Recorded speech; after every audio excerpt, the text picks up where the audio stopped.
But this morning, we're going to start with a one-on-one between John Avlon and Margaret Hoover, who are going to come out in just a moment, I believe. And we're really inviting them to, we've titled this session, Bridging Divides at Home and Beyond. And so there's an invitation and an opportunity. This is going to be a little bit different. We're going to pose a question, a couple questions, and they're going to sit down. We're going to walk away. And then they're going to have some conversation amongst each other with some themes that we've proposed, but we'll see how this goes. And I think in some ways, this is also why it's so important. This is real, it's in our lives, and sometimes it shows up at our dinner table. Challenging. Challenging, right? Well, let's hear from them and see what they have to say. So if we could introduce to the stage Margaret Hoover and John Avlon.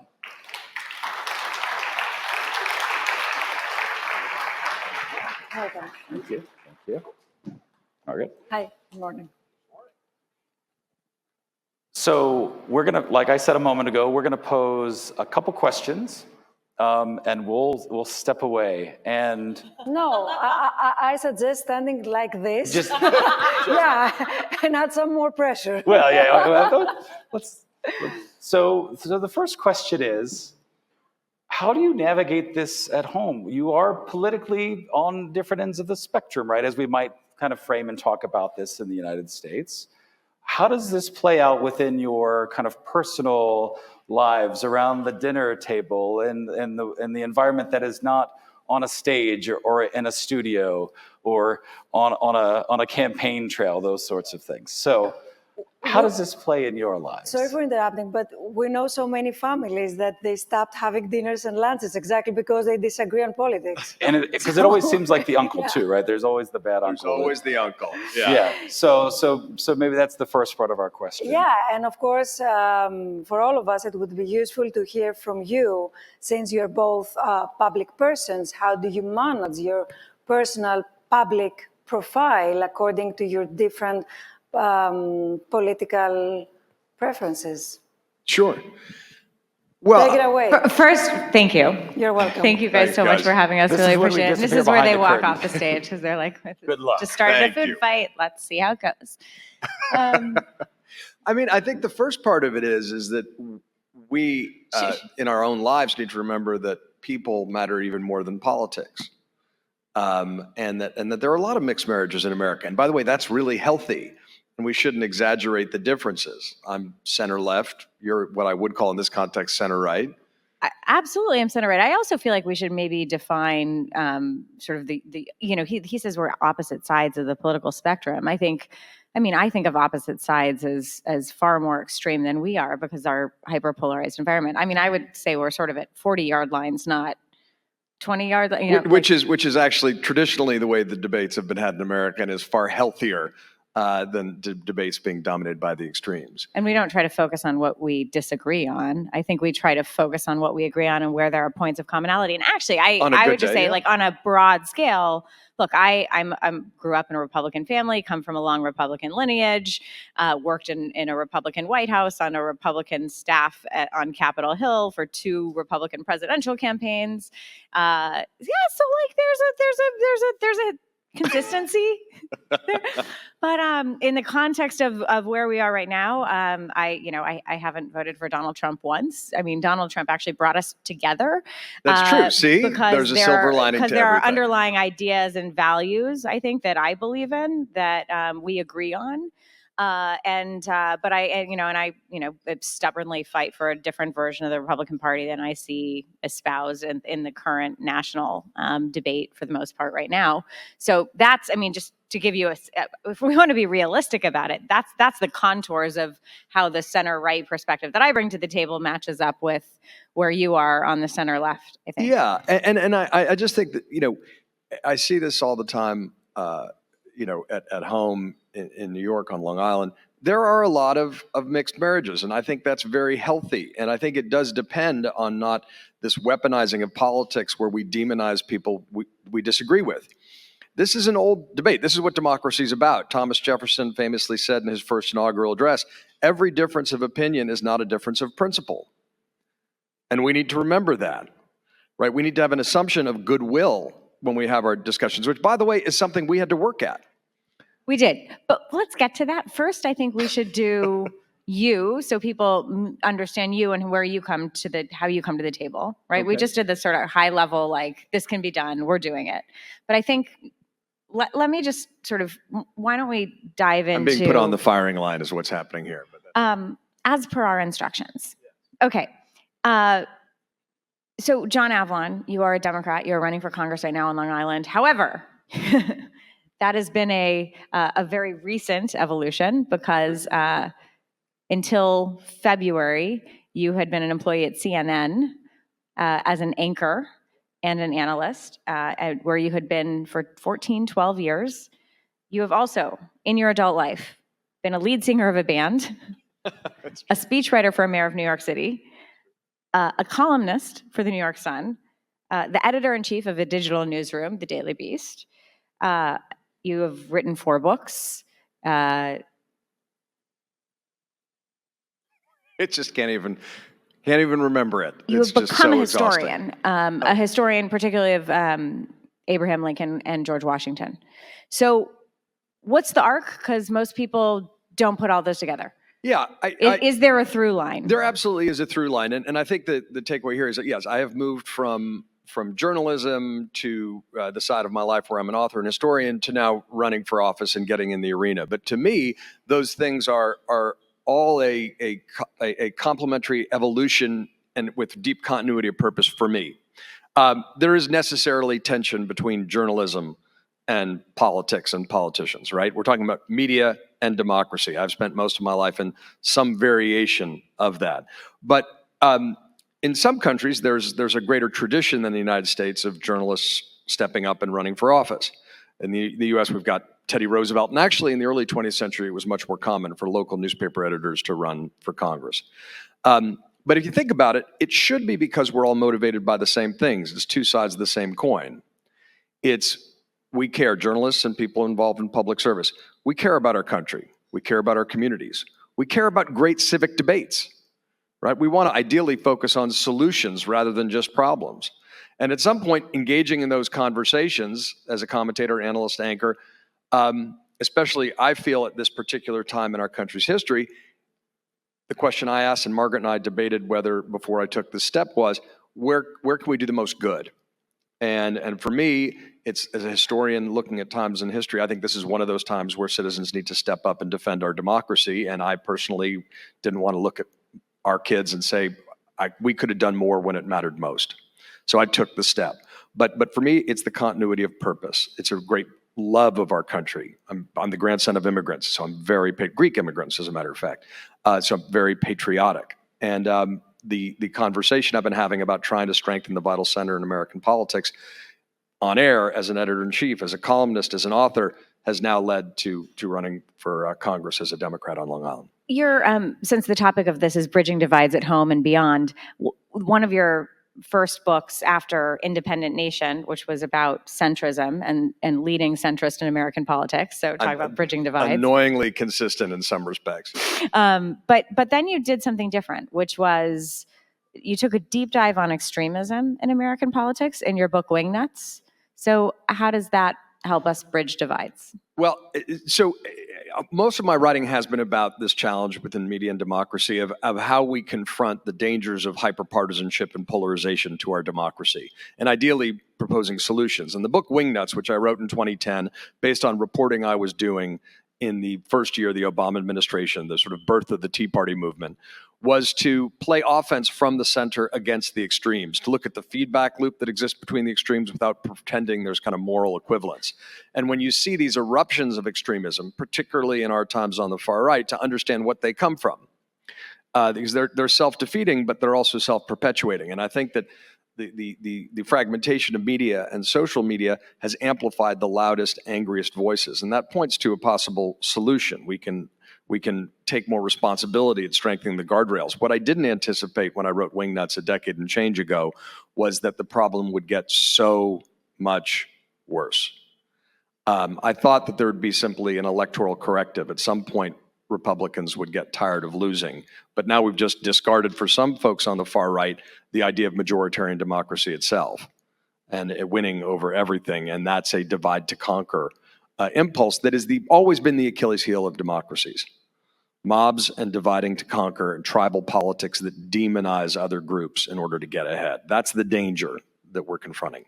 The book Washington's Farewell warns about hyperpartisanship. I mean, Washington, of course, famously left his 2 terms in office peacefully, started the peaceful transition of power. It's a good tradition, that peaceful transfer of power, yeah. But left peacefully with warnings about how to maintain a republic. One of those warnings was about hyperpartisanship. What else?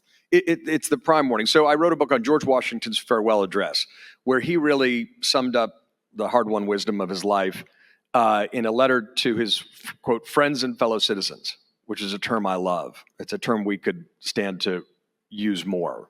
Friends and fellow citizens. And it was a letter to future generations. It was a letter to us about the forces that he feared could destroy a democratic republic based on the lessons of history, going back to ancient Greece and Rome.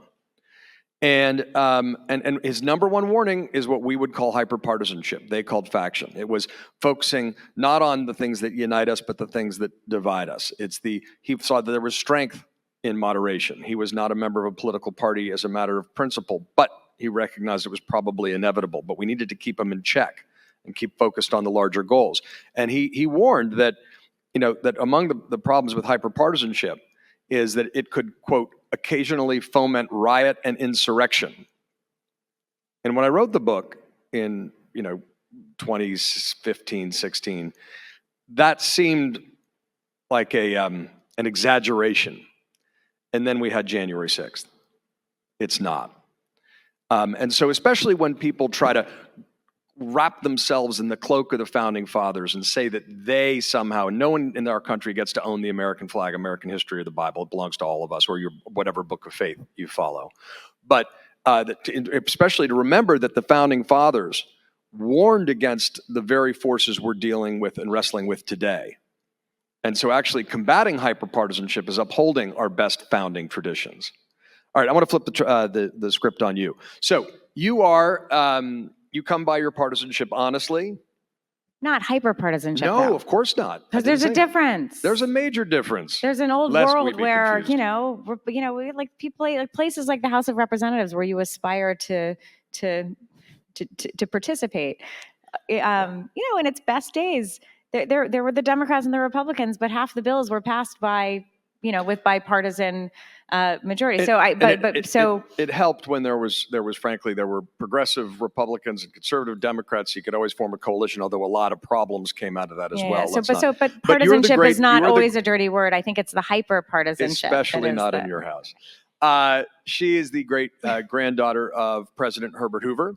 So when I say she comes by it honestly, this is an article of faith. You can tell. No, stop. It is not. I love you. I love you. See, that's how you do it, guys. You say, I disagree, and I love you. There you go. And actually, I learned that from you. Thanks. But I am a descendant of Herbert Hoover, and actually, so Herbert Hoover, for you guys who are here, I don't know how much American history you've had.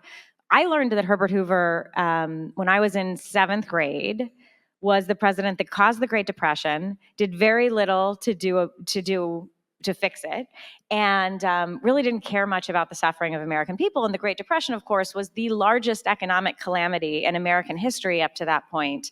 The second largest calamity, if you consider the Civil War a major calamity in our history, which I do and everybody does.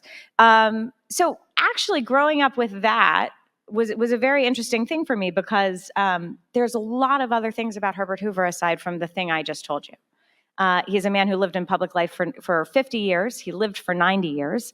And the only reason he became popular in the first place, or known, was because he pioneered international humanitarian food relief by keeping an entire country in the middle of World War I, Belgium, alive through direct food relief as a private citizen. So an individual citizen who was an American, who happened to be living in London, figured out how to deliver food relief for an entire country for the course of the war, saving 10 million Belgians and Northern French citizens who were caught behind the lines. And this model ended up becoming the model for any kind of famine relief we have in the world now. It became the model that UNICEF used. It is part of the reason what Hoover figured out was why we actually, how we know how to mobilize humanitarian food relief when there is famine, and we know how to stave off famine, because he figured this out. He had this extraordinary life. He was not born of privilege. He was born, the first president born west of the Mississippi in Frontier, Iowa. He was orphaned. His mother died when he was 9. His father had already died when he was 6. So he was an entirely self-made person.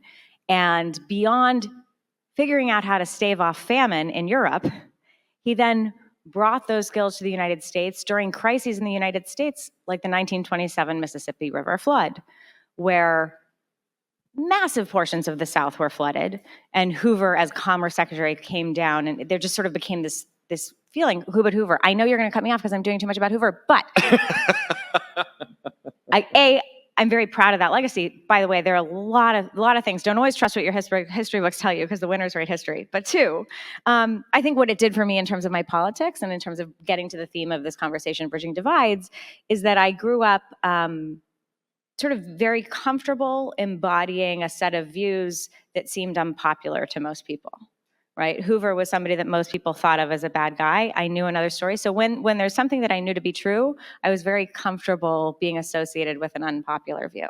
And what Hoover's conservatism represented is very different than what sometimes goes, very different than the policies that parade under the far right today. I mean, this is a belief. There's not a through line at all. Right. Well, I think that's the important point I want to drill down on. He wrote a book called American Individualism and said that individualism within a sense of community was what made America different than many European countries. This was a view about collective organizations and charitable organizations rather than doing everything through the government. You wrote a book called American Individualism that updated that argument a decade ago. And the Republican Party's taken a decidedly different path. So how do you see your vision and version of republicanism and conservatism in the current context? Yeah, I wrote this, the idea, thank you to your point, was that Republicans had lost several national elections. We've continued to lose national elections. And my view was that we ought to try to update our ideas and make them more competitive to be able to win general elections. The Republican Party writ large didn't take the note. So I stand by everything I wrote in my book for the most part. I mean, most of the ideas, though, are now embodied by centrist Democrats. I mean, I heard John Avlon making a pitch for how Democrats should be on immigration, and it's almost riffed from the book I wrote for how a new generation of conservatives could save the Republican Party circa 2011. Right? We need a border, but we need legal immigration, and we need, all the sort of pragmatic solutions that we know would be embodied in a comprehensive immigration reform package that Republicans have now walked away from. So I think for me, I stand for a certain set of ideas, stubbornly recognizing that they're not the popular or reigning ideas within the context of the current Republican Party, but also stubbornly believing that those ideas need somewhere to go. While they might not be embodied by the current Republican Party, at some point, these ideas, they're not entirely aligned with the Democratic Party now. And there's an approach towards fiscal responsibility that I think we might differ on. I think there's maybe an approach to education reform that we might have different views on. I don't know. We have to hash this all out. But But let me against the backdrop of I think there are places that we agree and there are places that we definitely don't agree. But I think the way to come to it is to be connected to the values that underpin it, and then pragmatically try to solve for the problems that we identify are mutually need to be solved. But I'm going to brag on you for a second, because also it's the Just good fight to stand up for what you believe consistently, no matter what the prevailing political winds might be, particularly if it's rooted in decency and real values. Well, I will say, Margaret can I just cut you off? No. Please, because I was going to say, I know what you're going to do. I know what you're going to do. What am I going to do? You're going to talk about how I, as a Republican, became supportive of LGBT equality. See, we know each that's other. What Gardens happens and people when you're grow married together. To that's somebody. True. That's exactly what I was going to do. But I was going to say. But I'm very proud of you for that. Well, that's that's what can happen if you have the Explain to people what happened. If you have the courage of your convictions, you can stand in a group but stand apart and try to bring the group along with you. So I was part of a group of Republicans who, frankly, over the course of a decade, you guys who are here in the front may not know, it happens to be true that 10 years ago you could not marry somebody of the same gender. Crazy. I know. I see weird faces. You guys are like, what? What? Yeah, I don't know. Like 10 years ago, people of the same gender could not get married. And actually, that's how it was always until very, very recently. Part of the reason there was one political party that was really pushing against this, but actually most of the country is against this. I mean, many leading Democratic candidates were not for same-sex marriage either. But I was involved in a group of Republicans and conservatives who made the case to Republicans and conservatives in state legislatures across the country, and then ultimately in the U.S. Senate to pass the bill so that conservatives could recognize that there was a very strong conservative argument and, frankly, American argument to marriage equality and freedom to marry. For me, it's about having a level playing field and having the laws apply equally to all citizens, regardless of your orientation. What a crazy idea. Also, freedom was the argument you made. Yeah, it's called freedom to marry. Anyway. Before I want to talk about your show, Firing Line, because I'm also proud of that, especially in the context of a conversation about bridging divides in media and democracy. So you revived William F. Buckley's famous conservative show Firing Line, which had been on PBS for 3 decades, but you've made it your own in terms of an oasis of a place where you can have a civil contest of ideas. I did the exact same thing that Buckley did. Buckley has a 30-minute program, one guest, one conversation for 30 minutes, no commercials. And that in this media environment is completely unheard of. I mean, you get 5 minutes of a split screen on any other place, and on PBS, fortunately, you have these. Our program is entirely privately funded, and so we're able to have a long form conversation about anything that we want. And I have had every single view almost represented on the program, from Bernie Sanders as a guest to Sarah Huckabee Sanders, the current governor of Arkansas. And so the whole political spectrum has been represented, and that's what Buckley did. Buckley took ideas seriously. He invited people on who would engage in a rigorous contest of ideas. And I have come to say that civil discourse is our civic responsibility. And that's what we model on Firing Line, riff directly from Buckley. There's another piece of this, though, right? And this goes to bridging divides, and then we'll get to the main thrust of this conversation. Buckley created a space for a new set of ideas on the right? He really became the major television personality of the modern American conservative movement. Now we're going deep on sort of conservative history, but in the US, there is no real robust conservative movement that's about ideas right now. It has been completely overshadowed by Trump and Trumpism. There is no platform for the Republican Party. It is just Trump and Trumpism. Literally. Like, there is no platform. Like, a document does not exist because Trump threw it away and said, we don't need ideas. It's just my ideas. It's just me. So this is incredibly far. Did I mention the Founding Fathers warned against demagogues? That was also one of the things they primarily wanted. So actually, I think what we can do on Firing Line is actually something similar too. Create a space for ideas to begin to populate and emulate, so that perhaps maybe in a future without a demagogue running the Republican Party, we can actually have a place for ideas to espouse and to begin to think and recreate sort of what a consistent set of ideas are going to be for a new set of realities that we live in. But beneath the labels of Republican, Democrat, you see there's a lot of overlap. And doesn't that track with what I think we all know on some level, or should know, about our friends and fellow citizens? That there's always more that unites us than divides us as Americans. And when we make a series of assumptions and stereotypes based on what group someone belongs to or seems to belong to, we do them a disservice. We make it more difficult to communicate. And this is difficult in our times. If we're going to be honest, I wrote a book on Abraham Lincoln, and his superpower was empathy, even in the middle of a civil war. But our empathy has been strained. Wait, empathy is actually how we do this? Can you just give an example? Can you give a story of what you mean by Abraham Lincoln's superpower was empathy?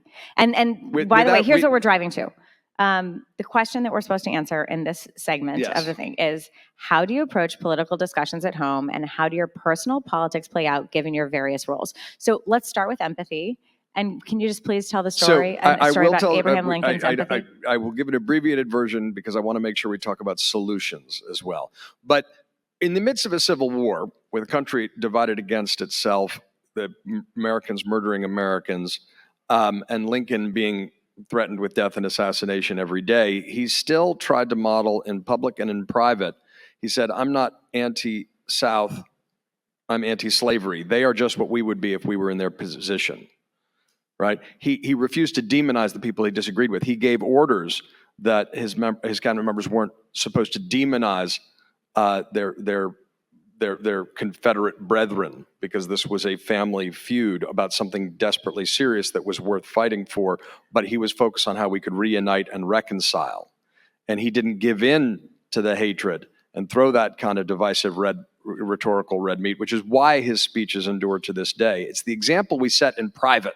And this is the example, he went and met a bunch of soldiers who'd been wounded in a battlefield behind enemy lines, in effect, in Petersburg. And then he was walking out and he saw another small tent in the back, and he asked the doctor, who's there? And he said, you don't need to go there. Those are wounded rebel soldiers. And he said, that's exactly where I do need to go. You need to reach out beyond your comfort zone. You need to talk to people, and even those people who you have deep disagreements with, to reach out as a human being and to recognize the I in thou. And that's where the magic happens in a civil society. But it needs to be maintained like a garden. This is Benjamin Franklin, a republic if we can keep it. It requires that kind of reaching out. Okay, so what do you believe are the key elements to fostering a healthy political discourse in a deeply polarized society? So I would just say that this is the project of our country in our lifetime. We need to defend liberal democracy, I believe, at home and abroad. But we need to put everything through a filter, I think, after this fever breaks, God willing. We need to think not about partisan politics as much as what are the forces that can unite us rather than divide us. And I wrote an essay with John Haidt and some other friends, Maya McGinnis, about this called the Unum test. And think about it in political reforms. You need to adjust the incentive structure in our politics. It's all screwed up. It's forced people to the extremes, particularly on the right. And those are things like redistricting reform and open primaries, ranked choice voting. They're things we can do. I think the economic element is enormously important. We've hollowed out the middle of our politics at the same time we've hollowed out the middle of our economy by having the middle class being squeezed for decades. That's not a coincidence to me. We need to think about our economics entirely or largely about how we can rebuild the middle class. But the final part is the cultural part. And this is about things like civics education, which we have cut. We need to lean into teaching civics education again. We need to strengthen the guardrails around our democracy to strengthen American democracy for the 21st century with things like algorithm reforms.